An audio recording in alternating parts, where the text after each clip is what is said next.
Good morning, Radhe Radhe, जय श्री राम। दोस्तों, जैसा कि कल मैंने एक वीडियो आप लोगों के लिए बनाया, दोस्तों आप लोगों ने मुझे इतना प्यार दिया दोस्तों, मैं क्या बताऊं। आप लोगों के इतनी लाइक एंड शेयर मेरे दिल को छू गया दोस्तों, मैं क्या बताऊं। आप लोगों ने इतना प्यार मुझे दे दिया कि मेरी आंखों से आंसू निकल आए कल शाम के, और सोचा कि इतने लोगों मुझे चाहने वाले दोस्तों, मैं आप लोगों के लिए दिल जान हाजिर करने के लिए तैयार हूं दोस्तों। अच्छा से अच्छा वीडियो बनाने का पूरा प्रयास करूंगा, अच्छा से अच्छा टॉपिक्स चूज करूंगा जो आपके एग्ज़ाम के लिए 100% वो एग्ज़ाम में ज़रूर क्वेश्चन आए, ये मेरा पूरा प्रयास है दोस्तों। मैं आज मैं 10 वर्षों से आपके बीच में हूं, लेकिन आज मेरा सौभाग्य है कि मैं इस जगह पे जहां पे आज खड़ा हूं दोस्तों, मैं ऑनलाइन आया हूं। ये विनोद सर मुझे यहाँ पर लाने का पूरा प्रयास कर रहे हैं, इनका मैं आभार प्रकट करता हूँ दोस्तों। और मैं ये चाहता हूँ दोस्तों कि जो भी वीडियो आपके लिए बने आपके एग्ज़ाम के लेवल में आए, और हमेशा यहाँ से प्रश्न जरूर उठते हैं दोस्तों। तो दोस्तों, जैसा कि आप देख रहे हैं सामने 1857 की क्रांति, दोस्तों ये क्रांति देश में ज़रूर हुई है, लेकिन याद रखना एग्ज़ाम के लेवल से अगर आप देखेंगे तो एग्ज़ाम की क्रांति है। 1857 की क्रांति आपके एग्ज़ाम की क्रांति है दोस्तों। यहाँ से एग्जामिनर की निगाहें, एग्जामिनर के दिमाग में यहाँ से क्वेश्चन घूमते रहते हैं कि कहाँ से कितना टफ क्वेश्चन बना दूं कि 1857 की क्रांति भी रहे और लोग इसको कर भी ना पाएं। लेकिन दोस्तों याद रखना, टीचर एक ऐसे होते हैं, भगवान रूपी टीचर भी होते हैं और हर तरह के लोग हैं। याद रखना, वो हमेशा डाल डाल पे, पात पात पे घूमते रहते हैं और उनकी निगाहें हर क्वेश्चन पे जरूर रहती है। तो दोस्तों, मैं भी उसी में से अपने आप को ये रखता हूँ कि आपको ऐसे ऐसे प्रश्न जरूर यहाँ पे करवाऊँगा कि आपके एग्जाम में जरूर से जरूर वो टच कर जाए। तो दोस्तों चलिए हम प्रारंभ करते हैं 1857 की क्रांति, जो आपके एग्जाम में आग लगा देगा, ये विश्वास रखिए मेरे ऊपर आप। चलिए दोस्तों, जैसा कि आप जानते हैं कि 1857 की क्रांति, 1857 की क्रांति दोस्तों याद रखना, 1857 की क्रांति के समय, 1857 की क्रांति के समय इंग्लैंड की रानी महारानी विक्टोरिया थी। कौन थी? महारानी विक्टोरिया। जी हाँ, आप सही सुन रहे हैं दोस्तों, महारानी विक्टोरिया। कौन थी दोस्तों? महारानी विक्टोरिया। महारानी विक्टोरिया थी। और दोस्तों उस समय जब 1857 की क्रांति हो रही थी भारत के अंदर, तो उस समय इंग्लैंड का प्रधानमंत्री दोस्तों पॉर्मस्टन थे। कौन थे? पॉर्मस्टन। ये दोस्तों इंग्लैंड के प्रधानमंत्री थे। जी हाँ, इस नाम को आप जरूर से ध्यान में रखिएगा कि कौन थे उस समय इंग्लैंड के प्रधानमंत्री? पॉर्मस्टन थे दोस्तों। इसको एकदम गौर से देखिएगा दोस्तों, पॉर्मस्टन थे। और दोस्तों उस समय ये पूछता है एग्जाम में कि 1857 की क्रांति के समय भारत का वायसराय कौन था? तो दोस्तों 1857 की क्रांति के समय, 1857 की क्रांति के समय भारत का वायसराय लॉर्ड कैनिंग का नाम सुना होगा। लॉर्ड कैनिंग थे।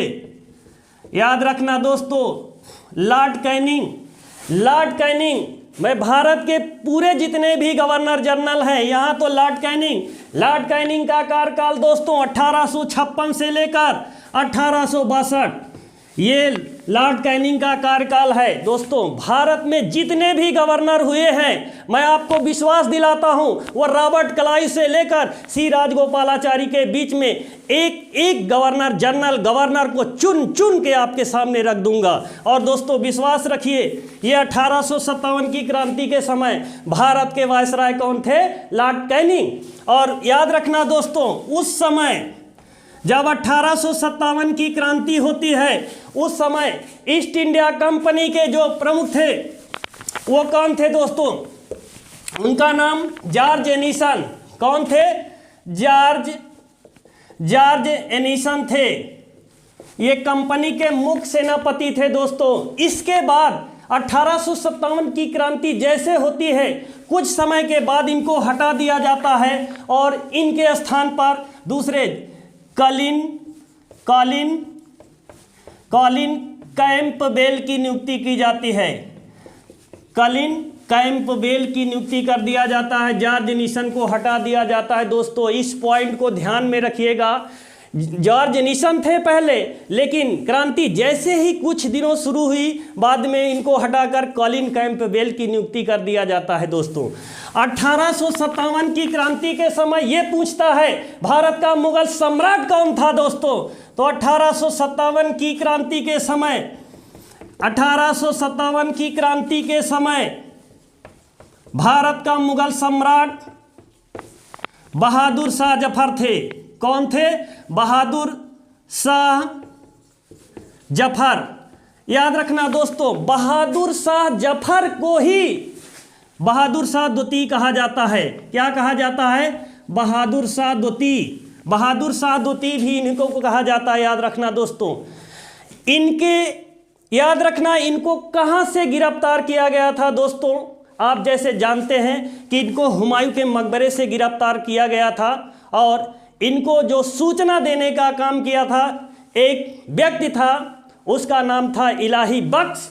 और याद रखना बहादुर शाह जफर को हुमायूं के मकबरे से गिरफ्तार किया गया था और इनको गिरफ्तार करके रंगून भेज दिया गया था, निर्वसित करके, अर्थात शरीर के कपड़े उतार करके दोस्तों इनको कोड़े बरसा करके, और इनको कहाँ भेज दिया गया था? रंगून जेल भेज दिया गया था। और याद रखना जब ये रंगून गए दोस्तों तो 1862 में बहादुर शाह जफर की मृत्यु हो जाती है। जी हाँ, कब मृत्यु हो जाती है? 1862 में बहादुर शाह जफर की क्या हो जाती है? मृत्यु हो जाती है। याद रखना दोस्तों, 1857 की क्रांति एक ऐसी क्रांति है जो पूरे भारत को झकझोर कर रख दिया। ऐसी क्रांति भारत के अंदर हुई है दोस्तों। इस क्रांति को हम और बेहतरीन से समझने का पूरा प्रयास करेंगे दोस्तों। इसके आगे हम चलते हैं। 1857 की क्रांति का कारण क्या था? यहाँ से ये क्वेश्चन पूछा जाता है, तो इसके हम कारण को 3-4 भागों में डिवाइड करते हैं और फिर एक एक करके चुन के उस पर हम बात करेंगे और इसको आपको जो है ध्यान करवाएंगे, पूरा कोशिश है। इसके कारण क्या थे? जैसे धार्मिक कारण की बात करते हैं। दूसरा है राजनीतिक कारण, धार्मिक कारण हो गया, राजनीतिक कारण हो गया, और तीसरा है आर्थिक कारण। दोस्तों धार्मिक कारण क्या था? क्या कारण था? धार्मिक कारण किस लिए इसको धार्मिक कारण में परिवर्तित कर दिया? दोस्तों कारण ये था कि भारत एक हिंदू राष्ट्र है, हिंदू और मुस्लिम यहाँ सब धर्म के लोग रहते हैं। और याद रखना अंग्रेज भारत के अंदर क्या किए? 1857 की क्रांति से पहले भारत के अंदर हिंदुओं को पगड़ी लगाने और माथे पर टीका लगाने के लिए रोक लगा दिया। और जानते हैं ना हमारे यहाँ हमारे हिंदू धर्म में टीका लगाने की कितनी बड़ी मान्यता है दोस्तों। और जब अंग्रेजों ने जब भारत के अंदर इस धार्मिक कारण के कारण जब उसको बंद कर दिया तो याद रखना हुआ क्या? भारत के लोग आक्रोशित हो गए। तो इसको हम धार्मिक कारण से समझते हैं दोस्तों कि जब आपको भाई आपके धर्म से वंचित किया जाएगा, वो विदेशी थे ना, तो भारत के अंदर भारत के धर्म को ललकार रहे थे और भारत के जो धर्म थे उनको दबाने का प्रयास कर रहे थे दोस्तों। तब हमारे देश के लोगों ने इसको धार्मिक कारण से जोड़कर भी देखते हैं कि हमारे 1857 की क्रांति हुई है। कुछ इतिहासकार इसे धार्मिक कारण भी के नाम से भी जानते हैं कि इसमें धार्मिक कारण भी मिश्रित था। तब इसके बाद दोस्तों आगे चलते हैं, हम देख रहे हैं कि राजनीतिक कारण क्या था। राजनीतिक कारण में आप जानते हैं दोस्तों कि जब 1857 की क्रांति होती है उस समय भारत का मुगल सम्राट कौन था? बहादुर शाह जफर। बहादुर शाह जफर को गद्दी से हटाए जाने के कारण भारत की जनता आक्रोशित हो गई दोस्तों और उग्र हो गई। अपनी बादशाह के बादशाहियत को मिटते नहीं देखना चाहती थी दोस्तों, और भारत की जनता एक होकर अंग्रेजों के विरुद्ध युद्ध छेड़ने का ऐलान कर देती है कि हम क्रांति कर देंगे अगर हमारे बादशाह को हटाया गया तो दोस्तों इसको राजनीतिक कारण ये मतलब था कि भारत की जो राजनीतिक थी, बहादुर शाह जफर को गद्दी से हटाए जाने के कारण, इसको हम राजनीतिक कारण भी मानते हैं कि ये राजनीतिक कारण था। अब आते हैं भाइयों, अब ये तीसरे पहलू पर आते हैं जो आर्थिक कारण। आर्थिक कारण का ये मतलब है दोस्तों, भारत के अंदर जितने भी छोटे छोटे उद्योग थे, सारे उद्योग धंधों को अंग्रेजों ने क्या कर दिया, बंद कर दिया। धीरे धीरे भारत के अंदर जो शिल्प थोड़ी छोटी छोटी जो हमारी इकाइयाँ थी कार्य करने की, उनको अंग्रेजों ने क्या कर दिया, धीरे धीरे नष्ट करने का कार्य कर दिया और भारत के लोगों को पंगु बना दिया कि एक एक रुपए के लिए जब तबाह हो जाए तो हम जो कहेंगे ये सो करेंगे। लेकिन याद रखना दोस्तों, भारत के अंदर जब आर्थिक कारण आता है तो हम यहाँ पे अंग्रेजों को ये देखते हैं कि वो अपनी सरकारी मिलें यहाँ स्थापित करते हैं और मजदूरों का शोषण करना प्रारंभ कर देते हैं। अर्थात जहाँ पे तुम्हारी मजदूरी 50 रुपये होती थी, वहाँ पर आपसे 12 घंटे काम कराते थे, 15 घंटे काम कराते थे। आपकी 100 रुपये की मजदूरी होती थी तो आपको सिर्फ कितना दिया जाता था, 50 रुपये दिया जाता था दोस्तों। तो ये थी आपकी आपको आर्थिक रूप से कमज़ोर बना दिए अंग्रेजों ने। ये 1857 की क्रांति दोस्तों इसलिए हुए, इसमें बहुत से ऐसे फैक्टर हैं जिसको आप समझेंगे तब समझ पाएंगे कि 1857 की क्रांति क्यों हो गई भारत के अंदर दोस्तों। और यहाँ पे एक पहलू है कि 1857 की क्रांति का प्रतीक चिन्ह क्या था। ये एग्जाम में कई बार क्वेश्चन आ गया है दोस्तों। 1857 की क्रांति का प्रतीक चिन्ह दोस्तों, 1857 की क्रांति का प्रतीक चिन्ह क्या था? तो दोस्तों आपके एग्जाम में हमेशा क्वेश्चन में ये मिल जाएगा, कमल और चपाती। चपाती का मतलब दोस्तों रोटी।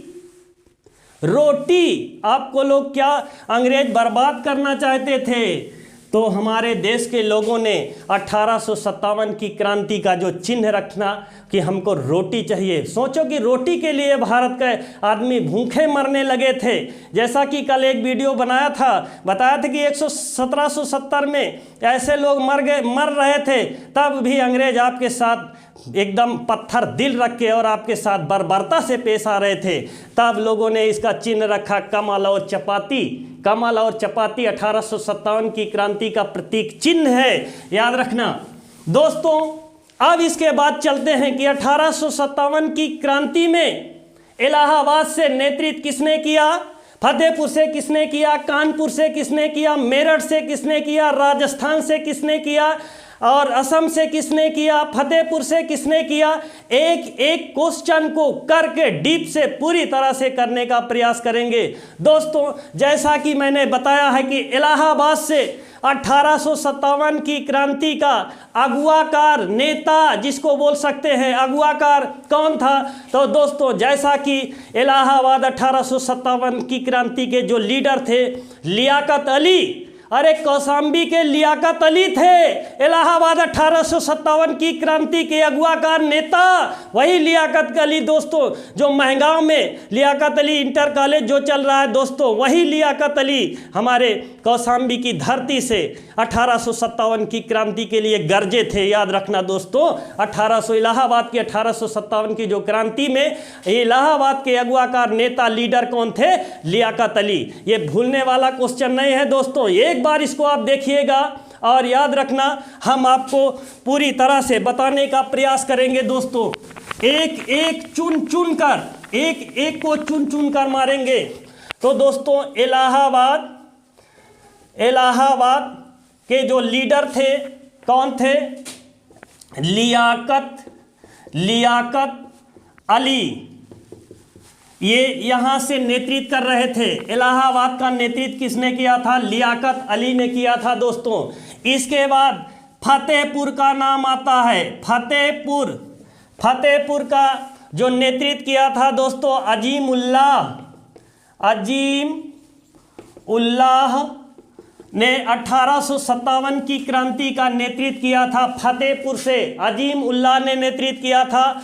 और फिर इसके बाद आता है कानपुर में 1857 की क्रांति का नेतृत्व किसने किया है दोस्तों? तो नाना साहब का नाम सुना होगा। नाना साहब 1857 की क्रांति का इलाहाबाद से नेतृत्व किया था दोस्तों, नाना साहब ने किया था। अब इसके बाद दोस्तों आता है लखनऊ उत्तर प्रदेश की राजधानी।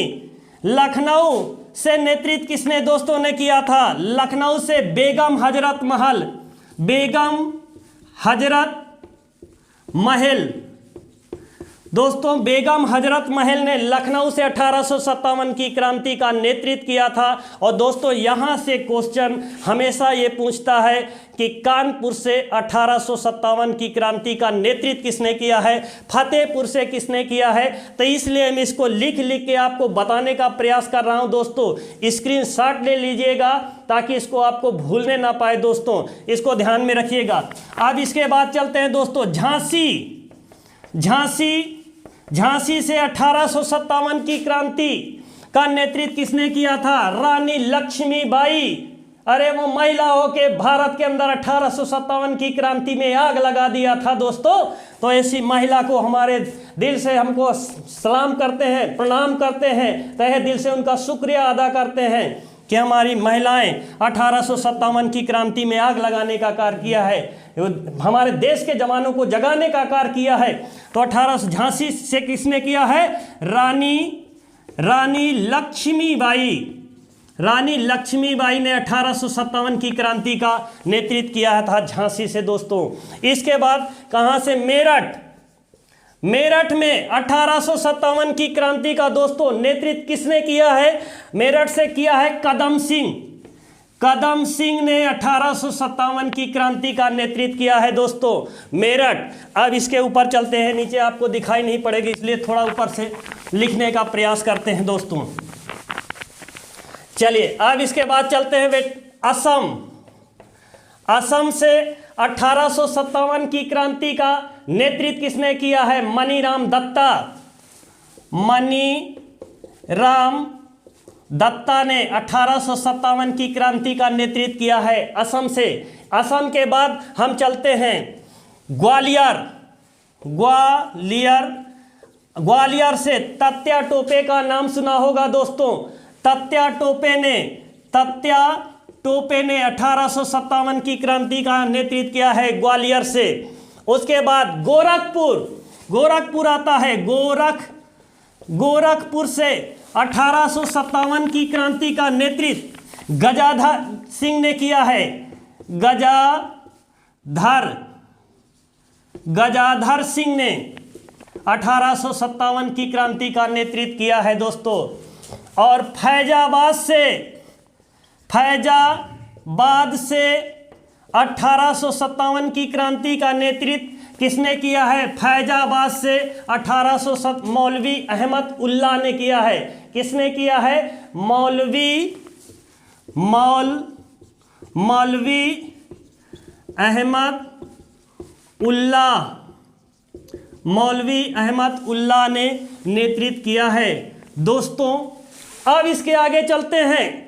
जैसे जैसे ही आप इस 1857 की क्रांति के अंदर जैसे जैसे आप घुसते जाएंगे आपको लगेगा कि अरे ये कितना लंबा है, लेकिन दोस्तों मेरी मजबूरी है कि ये लंबा करना वीडियो को, नहीं आपके समझ में नहीं आएगा, इसलिए मुझे और आगे जाना पड़ेगा दोस्तों। 1857 की क्रांति भारत के अंदर आग लगा दिया था दोस्तों। 1857 की क्रांति के तत्कालिक कारण क्या है दोस्तों? तत्कालिक कारण, ये पहलुओं पर विशेष नज़र रखिएगा दोस्तों। 1857 के तात्कालिक कारण क्या था दोस्तों? तो तात्कालिक कारण में आप आएंगे तो हम आपको बता रहे हैं दोस्तों, ब्रिटिश सरकार भारत के अंदर जो सैनिक रखे थी उन सैनिकों को एक बंदूक उपलब्ध कराया था जिसका नाम था ब्राउन ब्राउन बैश। क्या था? Brown bash. उस बंदूक का नाम क्या था? Brown bash. दोस्तों, इस बंदूक को हटाकर ब्रिटिश सरकार इस बंदूक के स्थान पर क्या बंदूक लाना चाहती थी? New Enfield rifle. जी हाँ, आपने ठीक सुना, न्यू इनफील्ड राइफल। इसको हटा करके क्या लाना चाहती थी? न्यू इनफील्ड राइफल का प्रयोग करना चाहती थी ब्रिटिश सरकार दोस्तों। और ध्यान से सुनिए, इस न्यू इनफील्ड राइफल के अंदर जो कारतूस लगती थी, गांव वाले बोलते हैं गोली लगती थी, वो गोली की बात करते हैं जो कारतूस लगती थी इस इनफील्ड राइफल के अंदर। उसके अंदर जो टोपी नहीं होती दोस्तों, पीछे देखते हैं ना बंदूक में पीछे टोपी होती है, उस टोपी के अंदर क्या होता था? इस पर सील लगी होती थी। और ये सील कैसे लगी होती थी दोस्तों? इसमें गाय सुअर की चर्बी मिला करके इस सील को लगाया गया था दोस्तों। ब्रिटिश सरकार जानबूझ के ऐसा कर रही थी दोस्तों, क्योंकि वो भारत के अंदर हिंदुओं को नष्ट करना चाहती थी। इसलिए जानते हैं ना, भारत में हिंदू के लिए गाय माता के समान है। और दोस्तों याद रखना, हमारे मुस्लिम भाई सुअर की इज्जत करते हैं ना, तो गाय और सुअर की चर्बी का मिश्रण का प्रयोग इसमें किया। और जब यह बात पता, हमारे मंगल पांडे का नाम सुना होगा इतिहास में। अरे ऐसे वीर सपूत हमारे धरती पे कहाँ बहुत जन्म लेते हैं दोस्तों, बहुत कम ही ऐसे वीर सपूत जो ब्रिटिश सरकार के आगे घुटने नहीं टेके और अपने सीने सामने कर दिए गोली खाने के लिए दोस्तों। ऐसे हमारे वीर सपूत हमारे भारत के अंदर थे। जैसे ही मंगल पांडे को यह खबर पहुंचती है कि अरे इसमें कारतूस में सुअर और गाय की चर्बी लगी है दोस्तों, वो इस कारतूस को मुंह से काटने से इनकार कर देते हैं। और जैसे ही इनकार कर देते हैं, मंगल पांडे जैसे ही इनकार कर देते हैं, मंगल पांडे के ऊपर जो ब्रिटिश के अधिकारी थे वो पूरी तरह से खपा हो गए। लेकिन इन्होंने अपने साथियों के साथ मिलकर और अधिकारियों के ऊपर गोली चला दिया दोस्तों। और जैसे ही गोली चला देते हैं, उसमें दो को गोली लग जाती है। एक हियरसन इसको गोली लग जाती है, और एक दूसरा था जिसका नाम बाघ था। बाघ की हत्या कर दिया जाता है। क्या करते हैं? याद रखना, मंगल पांडे, वाह रे मंगल पांडे, वाह रे मेरे देश के नौजवान। ये मंगल पांडे जी क्या करते हैं? गोली तान के चलाना प्रारंभ कर देते हैं और अपने साथियों के साथ, और हियरसन और बाघ की हत्या कर देते हैं। इसके गोली लग जाती है और इसके हत्या हो जाती है दोस्तों। और जैसे ही इनकी गोली लग के हत्या हो जाती है, मंगल पांडे को पकड़ लिया जाता है दोस्तों। और 8 अप्रैल 1857 को इनको जो है फांसी पर चढ़ा दिया जाता है दोस्तों। और इसके आगे एक पॉइंट और है दोस्तों, जैसे ही यहाँ पर हियरसन और बाघ की हत्या हो जाती है, हमारे सैनिक दिल्ली की ओर कूच कर देते हैं, दिल्ली पर चढ़ाई कर देते हैं, लाल किले पर चढ़ाई कर देते हैं। पूरे साथियों सहित अपने सैनिक को लेकर वो कहाँ चले जाते हैं? दिल्ली लाल किला पहुँच जाते हैं दोस्तों। लाल किला पर अपना कब्जा जमा देते हैं। फिर अंग्रेज क्या करते हैं? वहाँ पे लाल किले पे अपना कब्जा हटाने के लिए पूरी अंग्रेजी सेना और अंग्रेज के अधिकारी दिल्ली की ओर कूच करते हैं। और जैसे ही दिल्ली पर जाते हैं, दिल्ली पर चढ़ाई करते समय एक अंग्रेज अधिकारी की हत्या हो जाती है। उस अंग्रेज अधिकारी का नाम है जॉन निकलसन मारा जाता है दोस्तों। ये अंग्रेज अधिकारी है। जब दिल्ली पर चढ़ाई कर देते हैं तो दिल्ली से कब्जा हटाने के लिए अंग्रेज वहां पर जाते हैं और दिल्ली पर अधिकार अंग्रेज फिलहाल कर लेते हैं। लेकिन एक अधिकारी वहां भी मारा जाता है जिसका नाम जॉन निकलसन है। तो दोस्तों, ये मेरा वीडियो कैसे लगा? आप लोग एक बार तहे दिल से शुक्रिया मेरा अदा करना, और मैं आपका आभारी रहूँगा दोस्तों। ये वीडियो को लाइक एंड शेयर करिए। जय हिंद।